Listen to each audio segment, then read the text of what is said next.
Alkisah, Abu Nawas menerima undangan untuk sebuah jamuan makan malam. Dalam undangan tersebut, dia juga dimintai tolong untuk mengisi acara jamuan dengan tausiah agama. Maka dari itu, Abu Nawas pun datang menghadiri undangan itu untuk menghormati dan menyenangkan hati tuan rumah. Namun karena datangnya lebih awal, Abu Nawas pun dipersilahkan duduk di kursi bagian depan. Di kursi itu, Abu Nawas seakan-akan menjadi tamu yang terhormat. Beberapa saat kemudian, para undangan yang lain pun hadir dan langsung menempati kursi-kursi yang telah disediakan. Kemudian menyusul para pejabat kerajaan yang datang dan langsung menuju kursi yang paling depan. Akan tetapi, pejabat itu sangat terkejut karena kursi paling depan sudah diisi oleh Abu Nawas. Mendapati kenyataan itu, pejabat tersebut langsung memprotes dengan keras kepada panitia penyelenggara makan malam. Kenapa saya yang lebih terhormat berada di belakang dan justru Abu Nawas itu berada di depan? Protes pejabat. Pertanyaan Bapak seharusnya ditanyakan langsung kepada Abu Nawas sendiri, kata panitia makan malam. Karena merasa posisinya disamakan dengan masyarakat lain, pejabat itu pun tidak terima.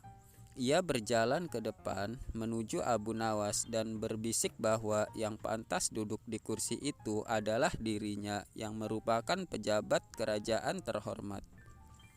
Wahai Abu Nawas, kamu tidak pantas duduk di sini, karena kursi depan seharusnya diisi oleh pejabat seperti saya, tegas pejabat itu dengan congkaknya. Mendapat teguran sombong dan merendahkan itu, Abu Nawas mulai angkat bicara. Maka terjadilah perdebatan sengit di antara mereka. Cukup menghebohkan juga untuk semua yang hadir di acara tersebut.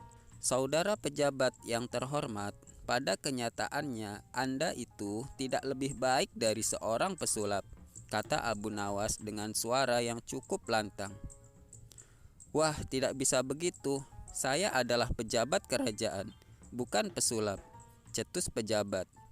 Semua tamu undangan yang hadir menjadi tegang. Sebagian dari mereka ada yang berdiri untuk menyaksikan perdebatan itu dan berharap Abu Nawas mampu melumpuhkan sang pejabat yang terkenal sombong itu. Sekalipun saya adalah pesulap, tapi ketika naik panggung, saya bisa bertindak sesuai janji. Saat saya berjanji mengubah sapu tangan menjadi kelinci, maka bim salah bim, sapu tangan itu benar-benar berubah menjadi kelinci. Terang Abu Nawas. Maksudmu bagaimana? Dan apa hubungannya? Tanya pejabat itu. Anda saya katakan sebagai pesulap yang gagal, karena Anda tidak bisa mengubah semua itu. Lihatlah ketika naik panggung, Anda berjanji akan merubah nasib rakyat kecil menjadi lebih baik.